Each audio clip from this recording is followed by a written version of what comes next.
You see, this is Camel's droppings. Do you say droppings or waste? Look at how it looks. They just look like the sheep and goat waste or shit, but now this one are bigger, or we can just say they are like the donkey's shit, but these ones are smaller in sizes. Either way, you see this one is somehow big but not big. There are two just attached to one another.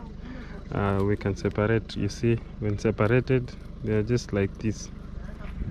They are like this. Camels like playing with sand, and that's why you see this place looking like this. So let us go there. Try help the camel get on top of this van, this truck. You see, they're going to put it up there. From there we go to Garissa, man. We find our way out of this place. Very tricky situation.